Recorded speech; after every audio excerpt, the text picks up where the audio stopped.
Bonsoir à toutes et à tous. Aujourd'hui, je vous invite chez la chirurgienne dentiste Sandrine Adjibi pour parler de la cellulite dentaire. Une affection qui, quand elle est prise en compte tardivement, peut être mortelle pour le patient. Des détails sur la cellulite dentaire, c'est juste après ceci.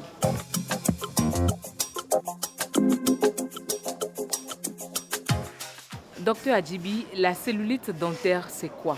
Yasmine, la cellulite bucco-dentaire est un problème de santé bucco-dentaire. Elle est la résultante d'une affection bucco-dentaire mal soignée ou plutôt pas soignée du tout.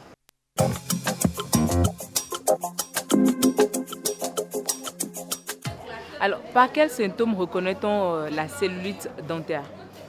Le malade qui présente une cellulite bucco-dentaire visiblement présente un gonflement au niveau de la région de la dent infectée, comme on peut le voir dans ce cas-ci. Mais là, le gonflement est limité seulement à la région de la dent infectée. Parfois, ça peut aller plus loin. Dans ce cas-ci, on voit que ça attaque la région de l'œil. C'est toujours la cellulite. Ça attaque la région de l'œil. On peut encore voir sur cette image que ça descend carrément et ça va dans la région pectorale. Donc le malade qui présente la cellulite dentaire, visiblement peut présenter ces signes. Et à part cela, c'est un malade qui est fatigué, qui présente de l'asthénie, perte d'appétit, un trismus, difficulté à ouvrir la bouche. Le malade ne peut pas déglutir, il ne peut pas manger, de la fièvre et des douleurs vraiment persistantes.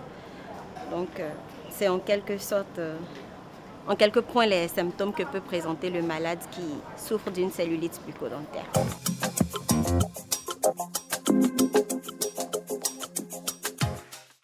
Quel est le traitement approprié pour venir à bout d'une cellulite bucco-dentaire? La cellulite bucco-dentaire étant une infection, le premier pas, c'est la prescription des antibiotiques.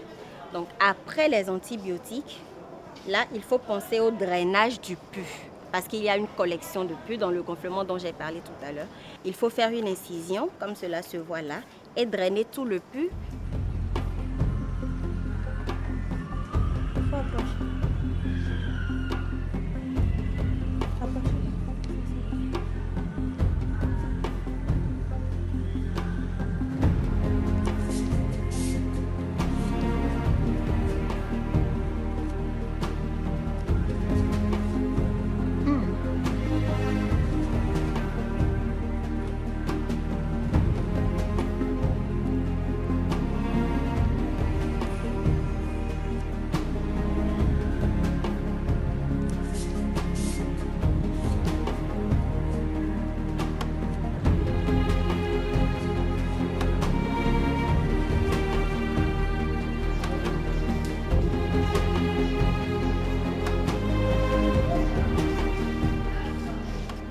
Il faut nettoyer correctement et il faut programmer l'extraction de la dent si possible. Parfois, quand elle est prise en charge très tôt, on peut ne pas extraire la dent.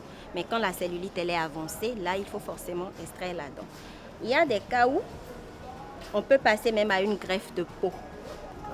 Voilà, là, on a la malade 6 mois après son traitement. Ça s'est fait ici au Bénin. Ce n'est pas des images téléchargées sur Internet. C'est des cas qu'on a vécu ici à Lokossa. Donc, il faut vite prendre en charge la cellulite pour éviter ces complications. Maintenant, si le malade ne va pas voir le chirurgien dentiste et continue à la maison les remèdes de maison, là, son pronostic vital sera très rapidement engagé parce que les infections passent rapidement dans le cœur. Alors, dites-nous, combien de temps peut durer le traitement?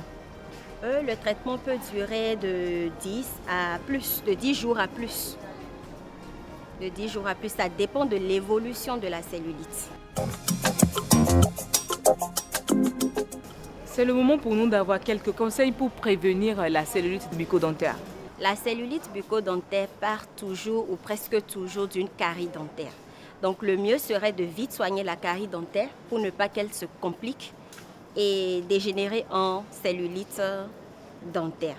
dès qu'on soigne la petite carie, là, ça ne pourra plus se compliquer. Donc, mais si le malade ne va pas consulter le chirurgien dentiste et que la carie avance toujours, il faut qu'il aille quand même à l'hôpital se faire consulter. Donc le mieux, c'est de se brosser les dents, d'aller voir le chirurgien dentiste au moins une fois par an pour se faire détecter précocement les affections bucco-dentaires. Et s'il se trouve que le malade est déjà dans ce cas, il faut qu'il aille à l'hôpital pour se faire soigner tôt. Merci docteur. Chers téléspectateurs, on retient que la prise en charge efficace de la cellulite dentaire garantit une vie pour le patient. Ce sera tout pour ce numéro. À la prochaine pour notre rendez-vous.